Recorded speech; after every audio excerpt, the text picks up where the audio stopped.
Hey everyone, this is Brady Witten, and I welcome you to the Mid-City Sermon Cast this week. And we're continuing our series in how to love our neighbors.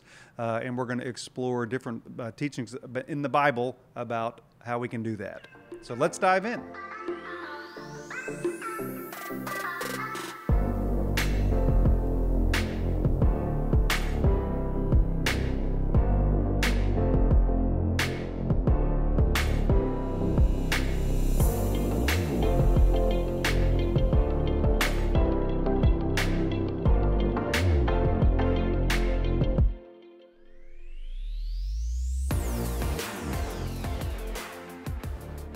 So one of the clearest commands in the Bible is that we're to love our neighbors as we love ourselves. Jesus says that this command is second only to the command that we should love God.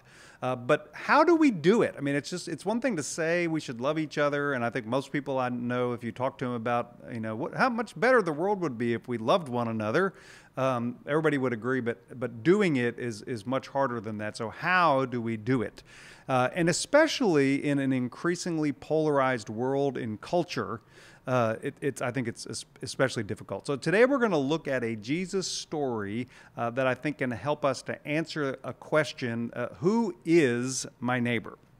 And the story comes from the Gospel of Luke in the 10th chapter, and I'm going to start reading with the 25th verse.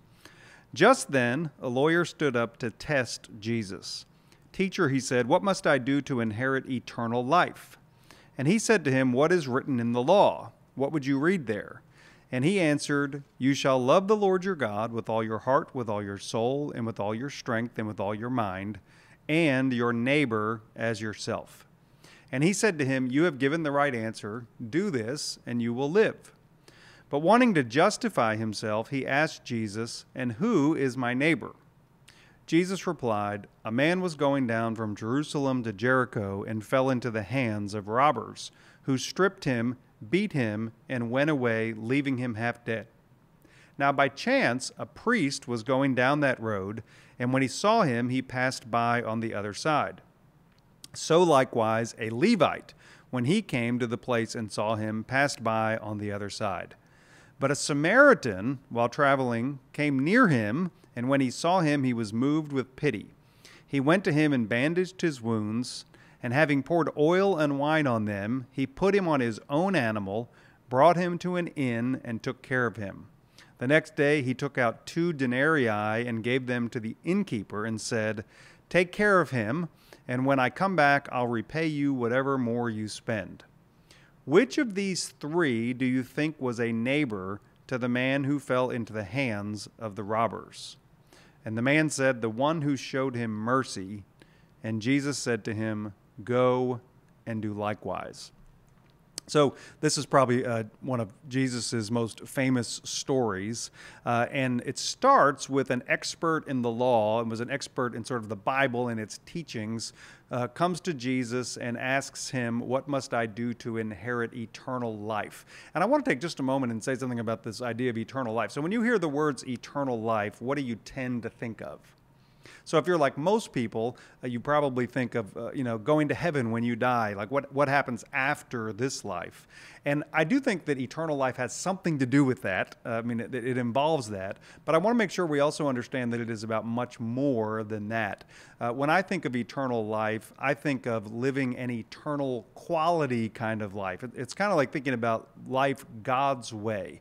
And we can actually begin to live life God's way, which is the best possible way, here and now. So we don't have to wait until after we die to begin to live eternal life. It's something we can begin to do now. And then after this life, we keep on doing it. So I just wanted to make sure that we talked about that for just a minute. So this man asked Jesus, "What must I do to inherit eternal life?" And Jesus says, what does the law say? And he repeats this commandment that we know of as the Great Commandment: love God and love your neighbor as yourself. But then the guy asks another question of Jesus and basically says, yeah, but who is my neighbor? And to that question, Jesus tells this story. So it's a story about a man who's traveling from Jerusalem to Jericho when suddenly in his journey takes a violent turn. Robbers attack him. They strip him of everything. They beat him, and they leave him for dead on the side of the road. Now, if you can imagine being that guy, he's hurt. He's probably scared. He's probably looking up the road, and he's waiting to see if anybody's going to come and help him, when suddenly he sees somebody. And the first person he sees is a priest, right? And this is a religious leader. You would think if there's anybody who's going to stop and help, that this priest would stop and help. But what actually ends up happening is the priest crosses to the other side of the road and basically ignores the guy and keeps walking. I can't imagine what that must have felt like for that man. But anyway, he's continuing to lay there again, hurt, scared. He's looking down the road, and then somebody else comes. And this time it's a Levite. Now, a Levite was somebody who would have assisted in the church. So again, another religious leader. And again, you would think, hey, if anybody's going to help, here comes this religious guy. But he too crosses over to the other side of the road, and he keeps on going, basically ignoring the guy. Then Jesus tells us a third person comes down the road, and it's a Samaritan. Now, you have to understand that for Jesus's Jewish audience, hearing that a Samaritan was the one who helps and the Samaritan is the one who does the right thing would have been just shocking. It would have been like hearing that your fiercest rival did the right thing. So, I mean, who do you think of, like, who's your fiercest rival? Like, I had in my mind, like, how about an Alabama fan, especially if you're an LSU fan, right? Or here's one that kind of hits. How about your ex? Or how about the person in your neighborhood who has the opposite political signs from you, right?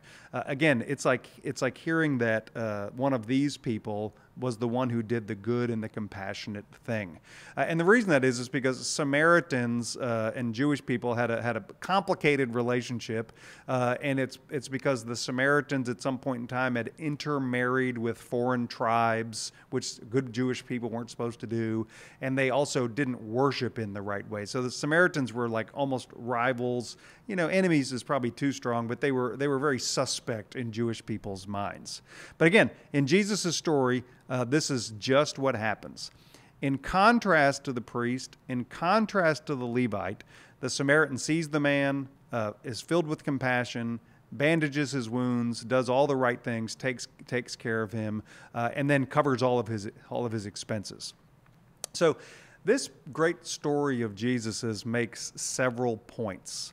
I think one of the first points it makes is that there is more to life with God than just calling yourself religious, being the leader of a Sunday school class, being a pastor, knowing the right rules, going to the right worship services. I always like to point out that, when Jesus tells one of these stories, he could have made anybody he wanted to the bad guys in this story. But please make note of this. The people that Jesus makes the bad guys are the religious people. And that's really something for, like, I'm a religious person. It's something that I need to pay special attention to. That just calling myself religious, just putting a fish sticker on my car or wearing a Jesus bracelet, it's not enough. I think another thing this parable teaches is that love, real love, crosses lines and breaks down barriers. We have in this story a Samaritan who, again, is sort of an outsider, a foreigner, somebody that a Jewish person would not have thought of as a good person, doing the good and the right thing. And this Samaritan cares for this injured person. Reminds me of a meme that's floated around for a while that I really like that says this: love your neighbor who doesn't look like you or think like you or love like you or speak like you or pray like you or vote like you. Love your neighbor, no exceptions. And I think that's part of this parable also.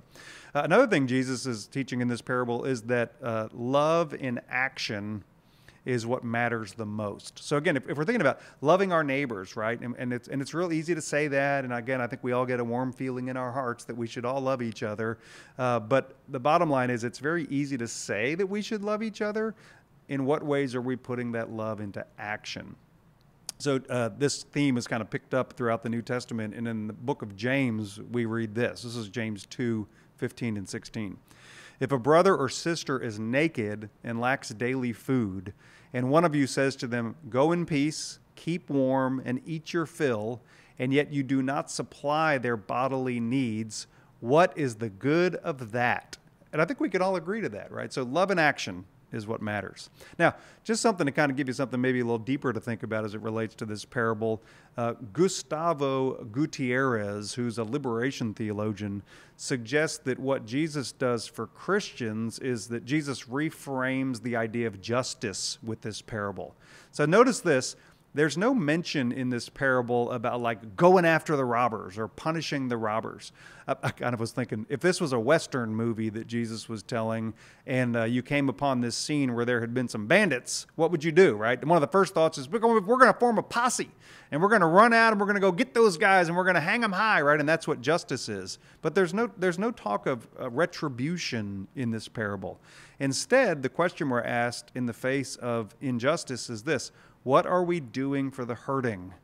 What are we doing for the hurting? And Gutierrez says this: true justice is not merely about retribution, it's about lifting up the broken. And so these are all kinds of different ways that we might think about this parable. So when in talking about hurting people and talk about caring for people in need, one question I want us to think about is, who are our neighbors in need today?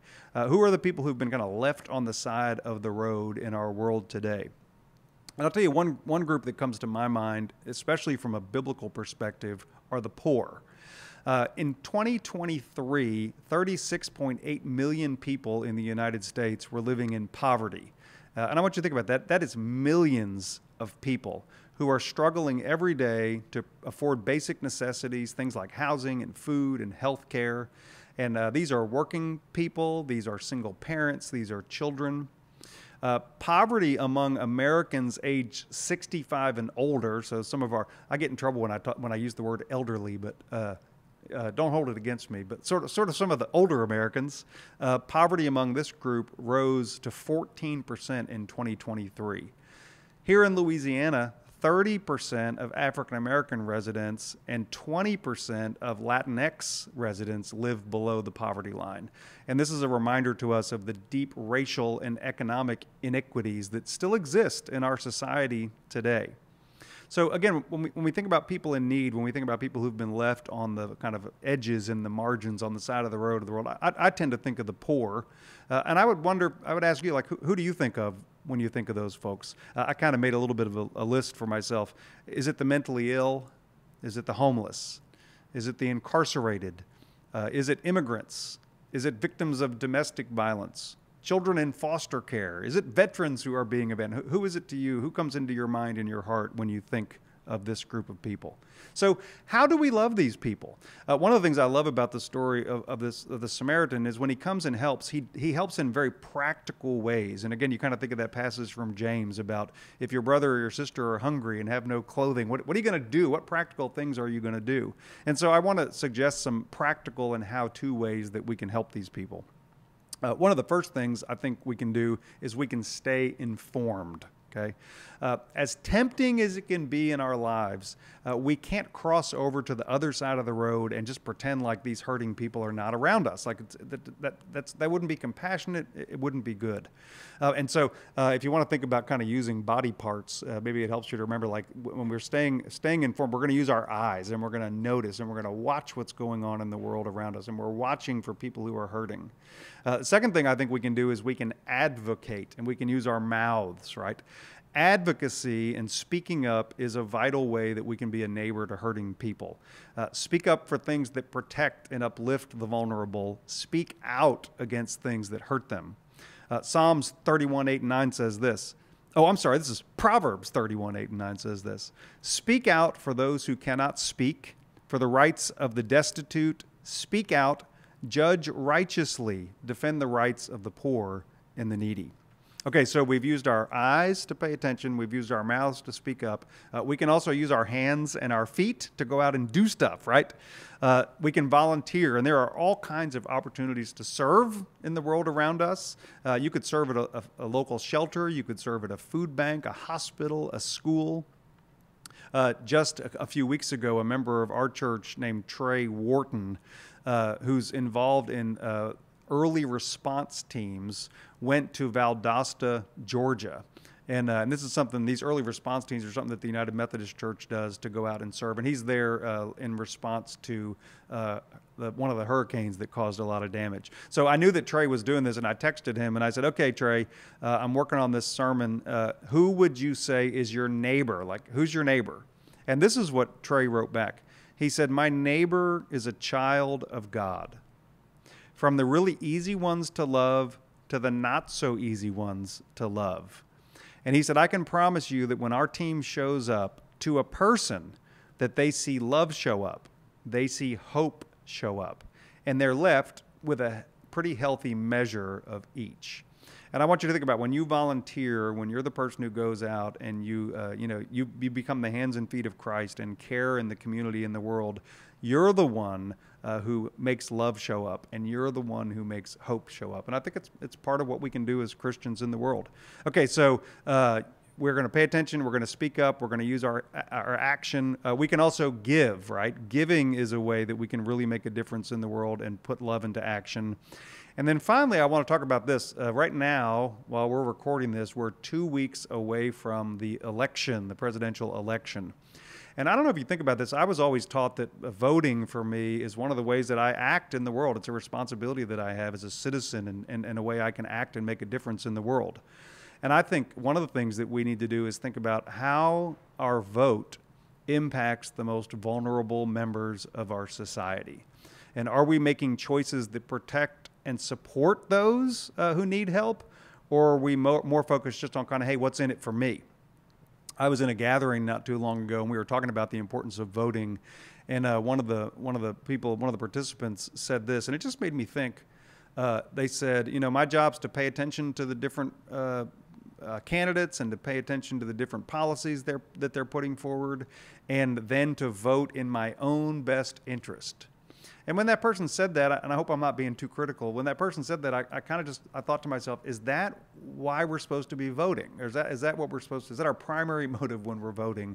Or as a Christ follower, am I supposed to, again, be watching out for people who are hurting, watch out for people in need, and use my vote to help them?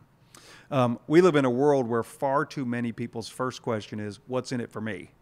And I think as Christ followers, we're supposed to ask also, what can I do to love and help others? So Martin Luther King Jr. says this, life's most persistent and urgent question is, what are you doing for others? So I don't know if you noticed this when I read the story, but Jesus never really answers the lawyer's question. So the lawyer asked the question, who is my neighbor? But Jesus tells the story of the Good Samaritan, and at the end, he kind of flips the question on its head. So instead of answering, who is my neighbor, Jesus asked this, which of the three was a neighbor to the man? And do you see how it kind of flips the question? Like this guy was kind of asking, hey, who do I have to love? Like, who are the people around me that I have to love? And what Jesus, I think, told him is, hey, stop asking who you're supposed to love, who you're supposed to be a neighbor to, and go out and be a neighbor to others. That's the point. So stop asking who is my neighbor and start asking, who am I being a neighbor to? So anyway, Jesus asked him this question, which of the three was a neighbor to the man? And the man answers this. He says, the one who had mercy. And Jesus says to him, go and do likewise. And I think ultimately what Jesus is saying is, hey, stop talking about it and go do it. The world does not need more bystanders. It doesn't need more people standing on the sidelines waiting for someone else to show up. It needs people who are willing to cross the road, to lift up those who are hurting, to challenge systems that keep people broken. So go and be that person today. Pay attention, advocate, roll up your sleeves and volunteer, give, and again, I would add to it, vote.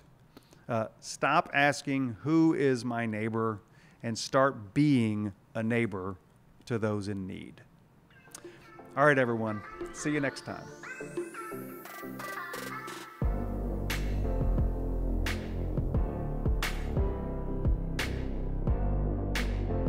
Thank you for joining us for this week's episode of the Mid-City Church Sermoncast. If you'd like to find a home sheet, a resource that accompanies the sermoncast that has more questions to explore, the scriptures we use today, and more information, you can visit our website, midcity.church/sermoncast. If you'd like to support Mid-City Church by giving, please text the word GIVE to 225-307-0662. Thank you for your generosity, and we look forward to seeing you next week.